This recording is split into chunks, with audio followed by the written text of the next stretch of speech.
Bienvenidos a su curso libre virtual de química. Para esta etapa hemos seleccionado temas de profundo interés para la ciencia química. Por eso es importante que te concentres. Es importante que tomes apuntes de los aspectos más relevantes que tú creas conveniente. Y por último, es importante que analices la forma de cómo desarrollamos los ejercicios. Sin más preámbulo, iniciemos la primera sesión de aprendizaje.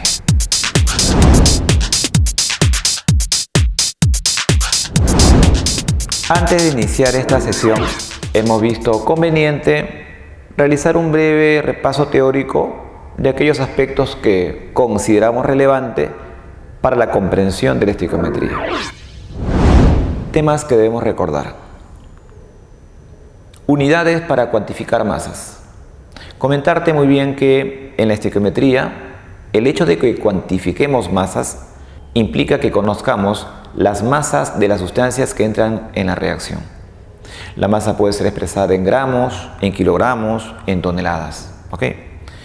Sin embargo, la química estudia al mundo en miniatura, llámese los átomos o las moléculas. Por eso es importante que también conozcamos las unidades que permiten expresarnos las masas de los átomos, de las moléculas y, por qué no, de los iones. Para ello, el primer punto es el peso atómico o masa atómica, PA. Y PF, que significa el peso formular, o también conocido la masa formular. Muy bien, PA. Peso atómico, no te olvides. Peso atómico. Se dice peso atómico, pero en realidad viene a ser una masa atómica promedio. No olvidarte que el peso atómico se expresa en UMAS. Ejemplo, ¿cuánto es el peso atómico del carbono? 12 UMAS. Muy bien. PF viene a ser el peso formular. Peso formular. En realidad viene a ser una masa de la fórmula de una molécula, de una sustancia compuesta en general. No olvidarte que el peso formular numéricamente es la sumatoria de los pesos atómicos. Por ejemplo, ¿cuánto es el peso formular del amoníaco? Lógicamente que para eso tú tienes que conocer el peso atómico del nitrógeno y el peso atómico del hidrógeno. El peso atómico del nitrógeno, ¿cuánto vale? 14. Y el peso atómico del hidrógeno vale 1. Pero como tú observas son 3. 3 por 1, 3. Entonces acá yo pondría 3. 14 más 3 me da ¿cuánto? 17. Muy bien. Pero 17 ¿qué? UMAS. También es importante que conozcamos la cantidad de partículas presentes en una determinada muestra. Por ejemplo, si yo tengo 30 gramos de carbono químicamente puro, no te olvides que deben de ser químicamente puros, es importante conocer la cantidad de átomos presentes en esa muestra de carbono. Y si yo tengo, por ejemplo, un vaso con agua destilada o agua químicamente pura, es importante conocer la cantidad de moléculas que están presentes dentro del agua pura. Esa cantidad numérica de partículas se conoce como el número de moles. Muy bien, número de moles. El número de moles tiene que ver con la cantidad de partículas que forma parte de una sustancia. Su símbolo es N. Número de moles. Pero tú dirás, ¿número de moles de qué, profesor? Número de moles de partículas.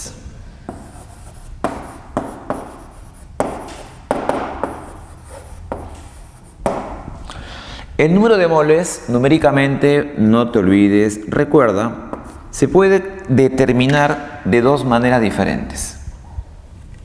El número de moles se puede calcular dividiendo la masa entre la masa molar. La masa entre la masa molar. Sin embargo, este cociente también es igual a dividir el número de partículas, que pueden ser número de átomos, número de moléculas, entre el número de Avogadro. En algunas preguntas esta relación es muy importante, que tú tienes que tenerla presente. Así es, ¿ya? Repito, masa, masa molar. Número de partículas, número de Avogadro. Por ejemplo, si tenemos una masa de anhídrido carbónico, que es un gas, su fórmula es CO2, ¿está correcto? Y digamos que conocemos la masa, ¿no? Digamos que la masa del anhídrido carbónico vale 132 gramitos. ¿Qué te parece? Ok. La pregunta que te hago a ti es: ¿cuánto es el número de moles de moléculas de anhídrido carbónico, de CO2? Para conocer esto, la pregunta sería: ¿cuál utilizarías, no? ¿El primer cociente o el segundo cociente? Bueno, si te dan como dato la masa, obvio tú dirás: profesor, el cociente primero, ¿no?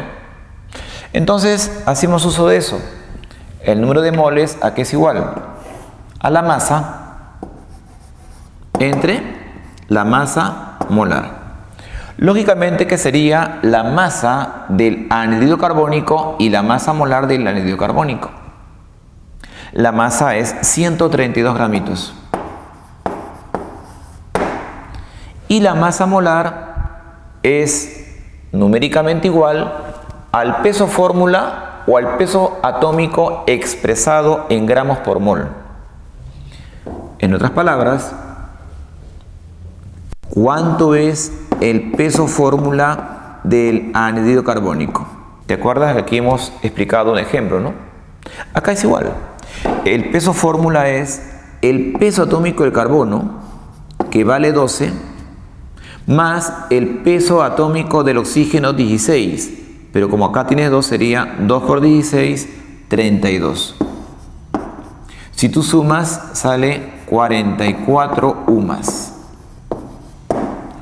Sin embargo, en esta fórmula no vas a colocar tú 44 UMAS, sino vas a colocar 44 gramos por mol. En otras palabras, si tú conoces el peso formular, para conocer la masa molar es sencillo, porque la masa molar es numéricamente igual al valor del peso formular expresado en gramos por mol. O sea, sería 44 gramos por cada mol de moléculas.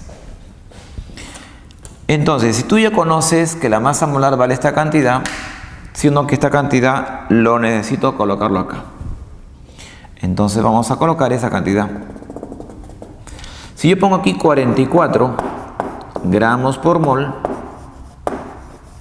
entonces fácilmente te darás cuenta, se van los gramitos, sacas 44 ABA o divides y la respuesta te sale ¿cuánto?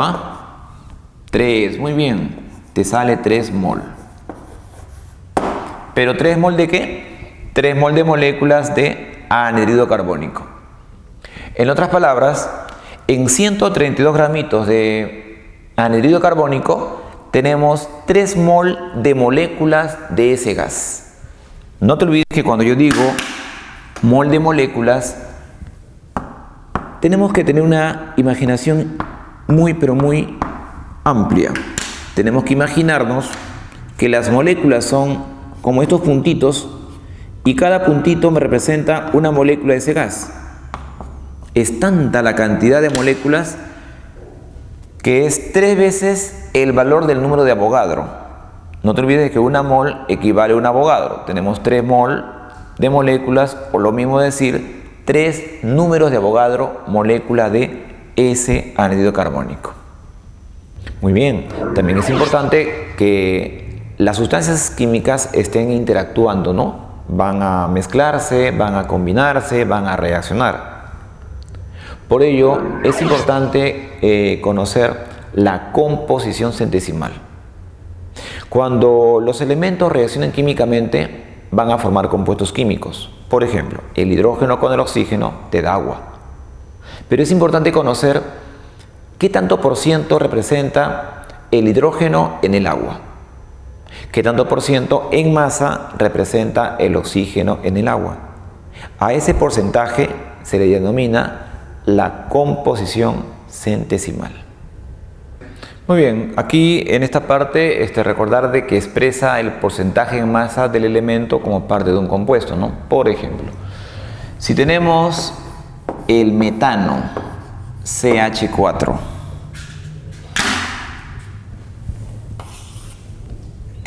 tenemos que recordar que cada elemento tiene una presencia de masa, ¿no? Por ejemplo, el carbono tiene una masa como 12 y el hidrógeno tiene una masa como 1, pero como son 4 hidrógenos es como 4. Si yo lo pongo a gramos, sería 12 gramos de carbono versus 4 gramos de hidrógeno. Usted se preguntará, profesor, tenemos en total 16 gramos. Correcto. Pero esos 16 gramos, ¿qué vendrían a ser? 16 gramos de metano.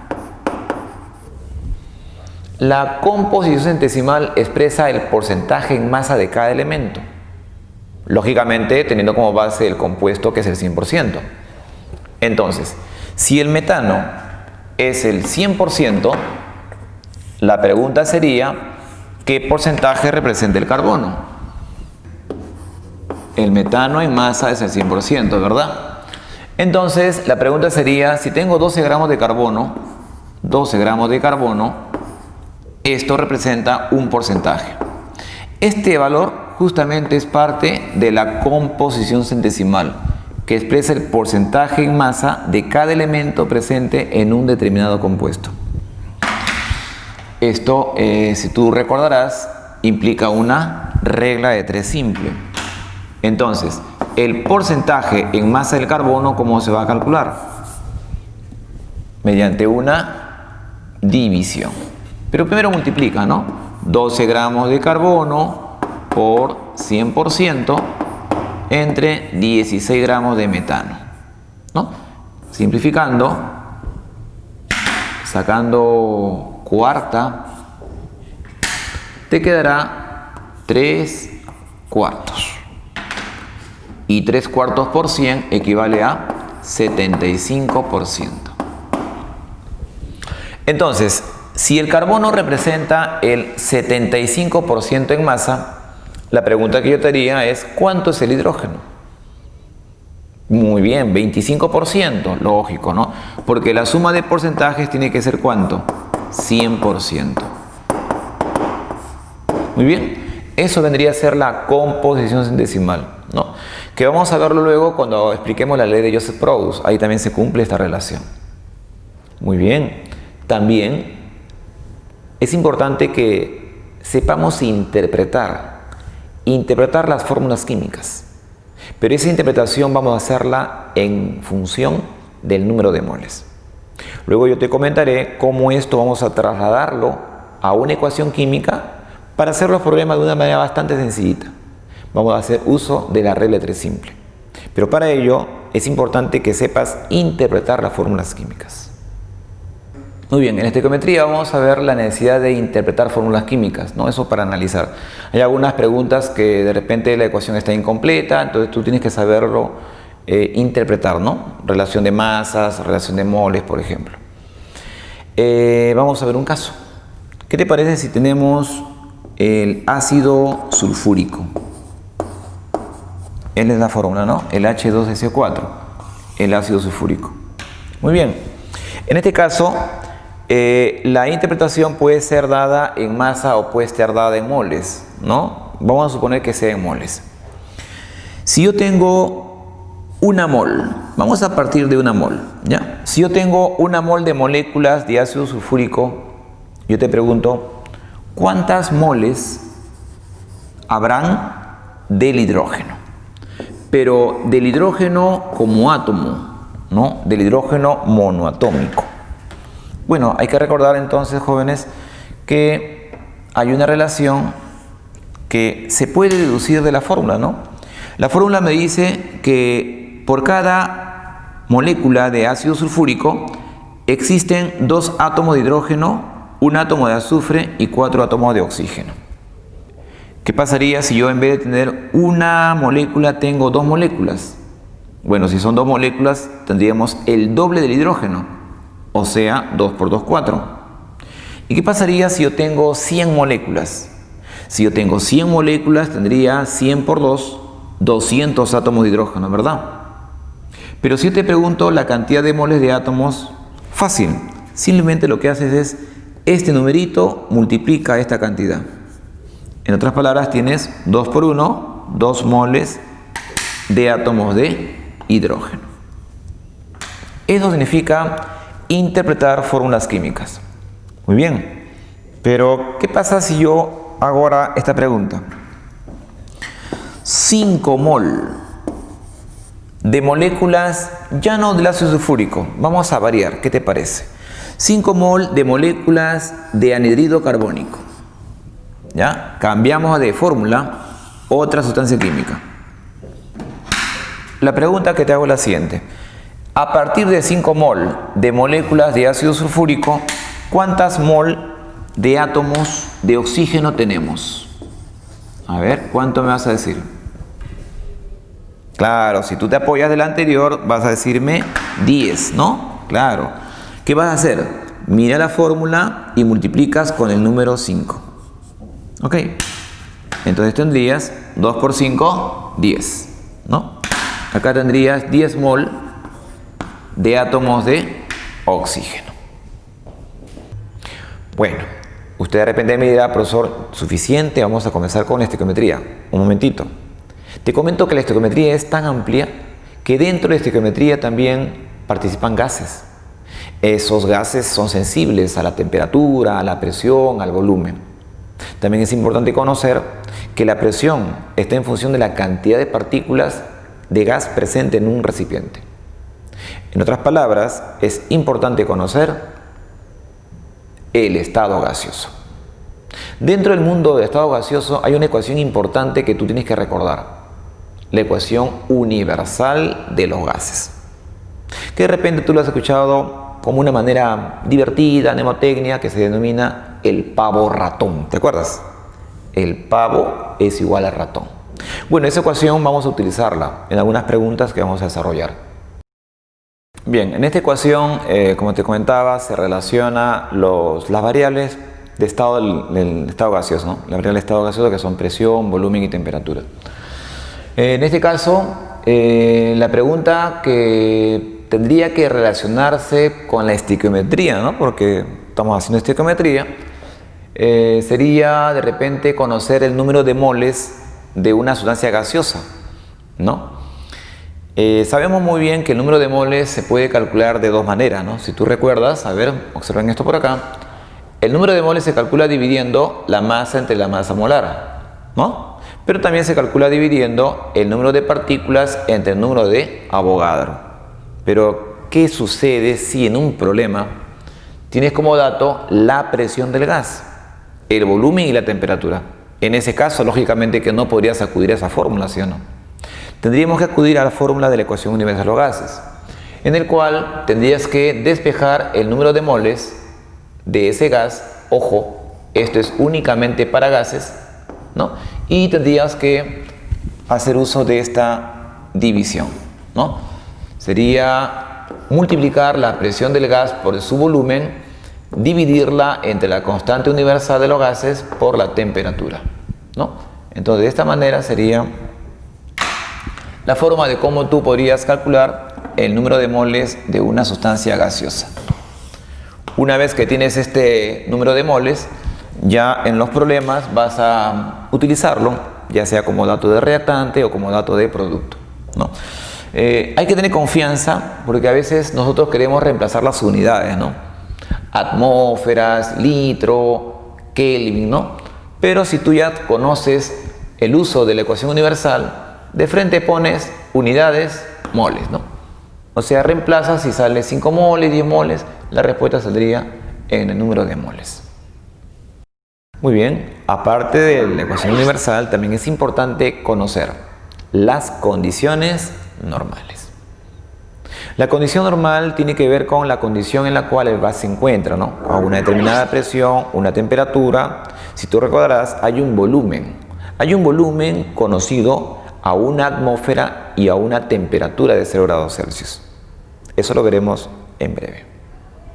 Muy bien. También aparte vamos a hacer uso de las condiciones normales, ¿no? Hay algunas preguntas en la cual en la estequiometría te dicen que el gas se encuentra en condición normal y a partir de ese dato te piden calcular la cantidad de reactantes o la cantidad de productos. Condición normal se la abrevia con CN. Si tú recuerdas, condición normal implica que tanto la presión y la temperatura del gas son valores constantes, ¿no? La presión debe ser 1 atmósfera, no te olvides eso, y la temperatura debe ser 0 grados Celsius. Sin embargo, tener en cuenta que la temperatura lo debe de llevar ¿a qué escala? A la escala Kelvin, ¿no? Y la presión también equivale en milímetros de mercurio a 760 milímetros de mercurio, ¿no? Si bien es cierto, esto ocurre a nivel del mar, pero a veces las preguntas que se hacen es a una altitud al nivel del mar, ¿no? O sea, no hay que preocuparnos mucho por valor de la presión, a menos que el problema te lo plantee, ¿no? Te diga que te encuentras en una ciudad a 3000 metros sobre el nivel del mar, ahí lógicamente que esta relación no es exactamente igual, ¿no? Pero por lo general son pocas preguntas que se suele venir sobre el tema. Muy bien, pero lo más importante no es eso. Lo más importante que tú recuerdes es lo siguiente, que una mol de un gas sometido a las condiciones normales ocupa un volumen que tú no debes olvidarte, ¿no? Ese volumen, ¿cuánto es? Muy bien, por ahí escucho voces, correcto. 22,4 litros, correcto. Entonces, este volumen es el volumen que se ocupa el gas cuando está sometido a estas condiciones. Llámese presión 1 atmósfera y temperatura 273 Kelvin, ¿no? Esta es la relación. Claro, una pregunta sería, ¿no? Si tú tienes 2 moles de moléculas de gas, el volumen sería 44,8, ¿no? O sea, simplemente haces una regla de 3 simple. Muy bien, también es importante que conozcas en el mundo de las mezclas. Hay mezclas de gases. Hay gases que participan, interactúan con otros gases. El vapor de agua podemos también considerarlo como un gas. Hay una mezcla importante que se llama la mezcla húmeda. Y ahí se cumple una ecuación, la ecuación de John Dalton, que dice que la presión del gas húmedo es igual a la presión del gas seco más la presión del vapor de agua, presente, lógicamente, en esta mezcla húmeda. Muy bien, esa ecuación que hemos visto, ¿no? En la cual la presión del gas húmedo es igual a la presión del gas seco más la presión de vapor, es parte de una mezcla de gases, ¿no? Una mezcla de gases, no te olvides que es una solución, ¿no? O sea, es una mezcla homogénea en la cual tenemos varias sustancias gaseosas, y como el mundo gaseoso es el mundo molecular, prácticamente todo es homogéneo. ¿Qué tan relevante es, profesor, recordar esto en estequiometría? ¿Es relevante para usted? Claro que sí. Hay preguntas en la cual, producto de una reacción química, se liberan gases, pero gases que tienen muchas impurezas. Entonces, generalmente ese gas hay que purificarlo. Y para purificarlo se le hace pasar sobre agua. Pero cuando el gas sale, expulsa una cantidad de moléculas de agua y a esa mezcla se le llama la mezcla húmeda. Que yo en general lo puedo poner así, ¿no? Aquí puedo poner al GS, que lo llamaré gas seco, y aquí voy a colocar el V, que indica el vapor. Entonces, En una mezcla gaseosa hay que recordar de que cada componente gaseoso conserva sus propiedades, es independiente, no reacciona, a menos que te lo digan, ¿no? Y cada uno de ellos ejerce una presión. El gas seco, la presión del gas seco es PGS, presión de gas seco. Y este vapor también ejerce una presión, que se le llamará P sub B, presión de vapor. Muy bien.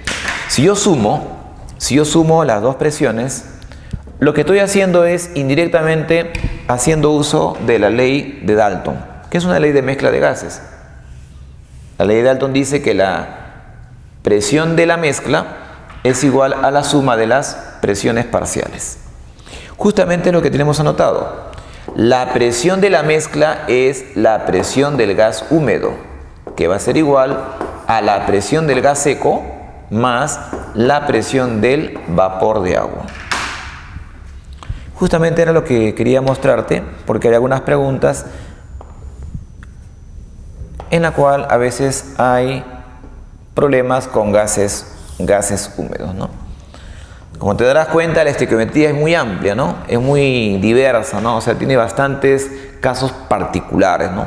Por eso justamente este pequeño resumen tiene que ver con un recordatorio básico. Usted dirá, profesor, ya comenzamos estequiometría. Un momentito, ya comenzamos. Vamos a ver la última parte. Usted se preguntará, ¿estequiometría para qué? ¿Estequiometría en dónde? La estequiometría tiene que ver con la cuantificación de las reacciones químicas. Sin embargo, la reacción química es un fenómeno, un cambio en la composición, en la estructura de las sustancias, ¿no? Estas reacciones van a ser expresadas mediante una ecuación. Estas ecuaciones debemos saberla interpretar. Muy bien, interpretando las ecuaciones químicas. Veamos el siguiente ejemplo. Carbono más oxígeno. Vamos a suponer que la quema sea una quema incompleta. Se obtiene monóxido de carbono. Es importante, estudiante, que sepas que las ecuaciones deben estar balanceadas. Balance es ajuste, es igualdad de átomos. Si acá tiene 2 oxígenos, acá pondrías 2. Claro, ¿no? Y si pone 2, has puesto 2 carbonos. Acá pones 2. Se sobreentiende que acá has puesto 1. Muy bien. Esos numeritos, 2, 1 y 2, se van a llamar coeficientes estequiométricos. ¿Ya? Coeficientes estequiométricos. Y los coeficientes estequiométricos nos dan una relación de moles. ¿Ya? Una relación de moles. Claro, tú sabrás que en una reacción química tenemos sustancias que se van a consumir, que son los reactantes, y sustancias que van a producirse o formarse, que son los productos. ¿Cómo es la interpretación? Así. Este 2 me indica que 2 mol de átomo de carbono reacciona químicamente con 1 mol de molécula de oxígeno, ¿no? Con 1 mol de molécula de oxígeno. Cuando estas 3 moles, ¿no? Cuando estas 3 moles, 2 del carbono y 1 del oxígeno, reaccionan, esas 3 moles se van a convertir en ¿cuántas moles de moléculas de este gas? En 2. 2 mol de moléculas de monóxido de carbono. Te darás cuenta que yo digo moléculas, pero no lo anoto. Por ejemplo, vamos a repasar. 2 mol de átomos de carbono reacciona con 1 mol de moléculas de oxígeno, lo que da lugar a la obtención de 2 mol de moléculas de monóxido de carbono. Profesor, ¿cuándo dice usted molécula? Molécula lo digo cuando hay mínimo 2 elementos diferentes. Y si hay 1, tiene que haber un subíndice que me indica que hay más de un átomo. Si solamente aparece un símbolo, significa que es un átomo. Por eso dije 2 mol de átomos de carbono. Eso es parte de la interpretación. Muy bien.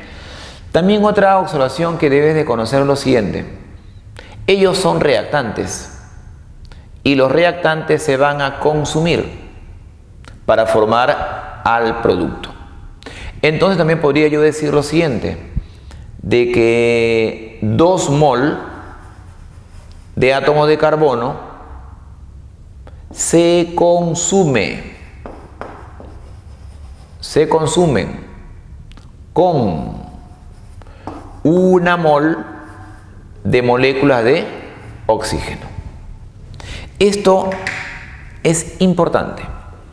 Cuando estemos en capítulos como equilibrio químico, es importante que tú sepas, entiendas qué significa se consume.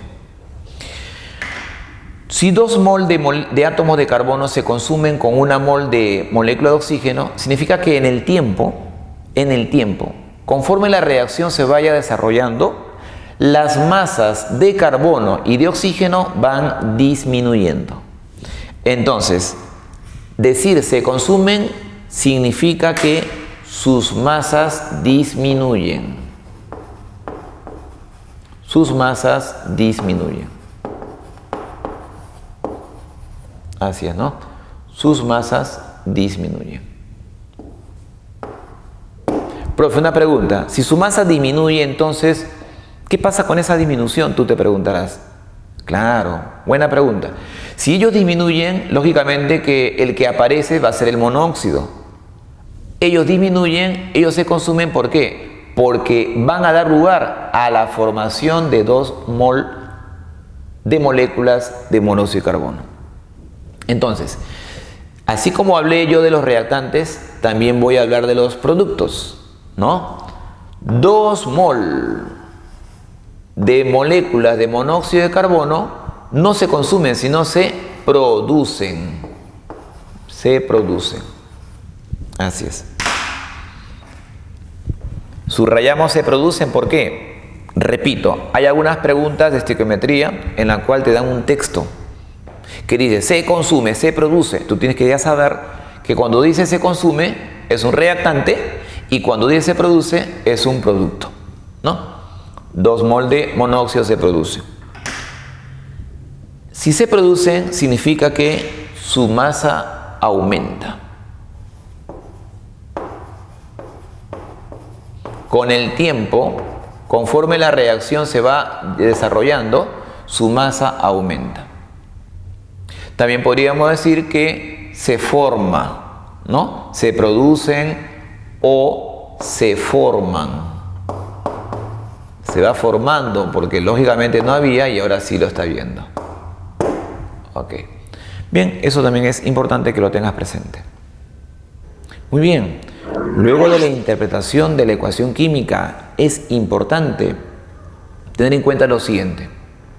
En las ecuaciones químicas hay sustancias simples que no se presentan en forma monoatómica, sino en forma diatómica, ¿no? Por ejemplo, el hidrógeno no se le representa con el símbolo H, sino el hidrógeno lo representa con el símbolo H2, H subíndice 2. Por lo tanto, es importante que usted conozca qué elementos se encuentran de esa manera. Porque van a haber preguntas en estequiometría en la cual va a ser un texto redactado y usted va a tener que plantear una ecuación y a veces no sabemos qué símbolo utilizar. Para esta parte vamos a hacer un breve repaso de aquellas sustancias simples que no son monoatómicas. Muy bien. También es importante que recuerden ustedes de que hay sustancias simples que no son monoatómicos, ¿no? Por ejemplo, cuando yo puse el carbono, ¿no? Puse seno. Pero tú te preguntarás, ¿por qué cuando pongo el oxígeno pongo O2? ¿No? Y algunos de repente me dirán, profesor, se ha equivocado usted porque si aquí usted pone carbono y aquí pone oxígeno diatómico, ¿por qué no este O2 lo puso acá también, ¿no? Y acá pongo CO2, ¿no? Son preguntas buenas, importantes y vamos a aclararlo. Para eso te comento que hay ciertas sustancias que en las reacciones químicas debemos de ponerlo en su forma más estable. Y son contaditas, no son muchas. ¿Quiénes son las sustancias diatómicas? Pero vamos a comenzar acá a hablar de sustancias diatómicas que sean elementos. Porque hay algunos compuestos que son también diatómicos. Pero vamos a mencionar los elementos, que es lo que yo Quiero que ya te lo sepas. Por ejemplo, el hidrógeno no es monoatómico, es diatómico. El oxígeno también es diatómico. El cloro, diatómico. El flúor, diatómico. El nitrógeno, diatómico, ¿no? Por ejemplo, ahí tú tienes 5 gases, 5 sustancias químicas que se encuentran en estado gaseoso y en las ecuaciones se les debe presentar así, de manera diatómica. Muy bien. Sin embargo, hay otros diatómicos, pero que son líquidos y sólidos, ¿no? Por ejemplo, el bromo es diatómico líquido y el yodo es diatómico, pero es sólido, ¿no? Eso para que tú lo tengas presente.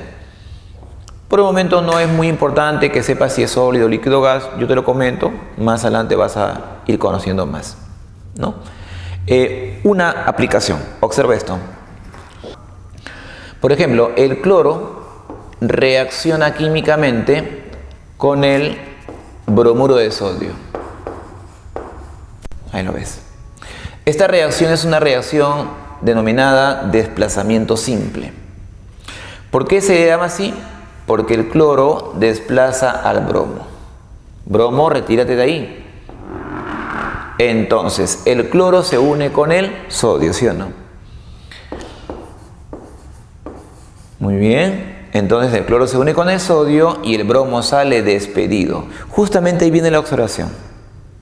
Usted de repente dirá, profesor, ponga bromo y se acabó. Pero una observación. El bromo, así como está, es un átomo.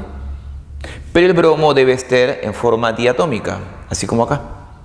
¿Te das cuenta? Por eso es importante que tú sepas quiénes son diatómicos. Entonces este bromo tendría que ser así. Quizás también me hagas una observación. Claro, ya me di cuenta ya. Tú estarás diciendo, profesor, una pregunta. Si usted pone aquí 2 cloros y el cloro desplaza al bromo, ¿por qué no pone acá cloro 2? Buena pregunta. Si yo pongo cloro 2 aquí, te diré lo siguiente. Eso no existe. No existe. ¿Y por qué no existe, profe? Porque el cloruro de sodio es NaCl. Además, si tú recuerdas un poco teoría de enlace químico, tú tienes que recordar que el cloro tiene carga negativa y el sodio tiene carga positiva. Y la suma de cargas, ¿cuánto vale? 0. ¿Te das cuenta? En cambio, si tú hubieras colocado acá un 2, la carga sería menos 2. Y esto nunca sería 0. Entonces tenemos que tener bastante cuidado a la hora de plantear una ecuación. Ahora, si bien es cierto, aquí hay un bromo y aquí hay 2, lo que tienes que hacer es simplemente balancear la ecuación química nada más. En otras palabras, si acá pones 1, tienes 2 bromos y acá pones un 2 para que sea 2 bromos. Mira, si has puesto 2 acá, has puesto 2 sodios. Y este 2 con el cloro sería 2 cloritos y acá sería 2 cloritos. ¿Te das cuenta? No es muy complicado. Muy bien. También es importante que conozcamos que dentro de las ecuaciones químicas, como usted recordará, hay una forma de clasificarlas, ¿no? Ecuaciones de descomposición, ecuaciones de síntesis, desplazamiento simple, desplazamiento doble. Pero también hay formas de clasificar las ecuaciones. Reacciones redox, reacciones no redox, ¿verdad? Muy bien. Pero también es importante algo que a veces viene bastante en las preguntas de examen de admisión. Y por qué no, a usted escolar también le va a servir en el colegio. A nivel superior, ¿por qué no? También la estequiometría es vital en los primeros ciclos de la universidad. Es importante, por lo tanto, conocer, por ejemplo, cuando una reacción es de combustión completa. Bien, entramos a las ecuaciones de combustión. Bueno, hay 2 tipos de ecuaciones de combustión. Combustión completa y combustión incompleta. La importancia de estas reacciones se centra en que los productos, uno de los productos vienen a ser la energía, ¿no? La energía calórica que generalmente se utiliza, por ejemplo, en el hogar para cocer los alimentos, servir el agua, ¿no? En general. Bien, pero lo importante aquí es que tú sepas reconocer cuando una combustión es completa, y ahí justamente voy con un ejemplo. Si tenemos, por ejemplo, el gas metano, CH4, que reacciona con el aire. En el aire básicamente el que ataca al metano es el oxígeno. De esta reacción química la pregunta es ¿qué se obtiene? Si la reacción es de combustión completa, nunca te olvides lo que voy a hacer a continuación. Si es completa, se obtienen dos únicos productos, siempre y cuando el combustible sea un hidrocarburo. ¿Cuáles son? El anhídrido carbónico, CO2 y el agua. Entonces, este pequeño recordatorio tiene como intención de que tú sepas plantear una ecuación. Esta ecuación se llama combustión del metano. El metano combustiona con el oxígeno y si es completa se obtiene CO2 más agua. Eso entonces vamos a anotarlo acá. Ecuaciones de combustión, vamos a anotarlo acá, de combustión completa. Ok. Lo último de recordatorio. Siempre se obtiene CO2 con agua, tú te preguntarás. Te dije hace un rato que depende si él es un hidrocarburo, ¿sí o no? Porque mira, el carbono también se quema. Pero si tú te das cuenta, el carbono no tiene hidrógeno. Por lo tanto, no puede salir agua. Entonces, cada vez que el reactante es carbono, para que sea completa, lógicamente que se obtiene dióxido de carbono. Si usted pone CO, se llama combustión incompleta, como esta.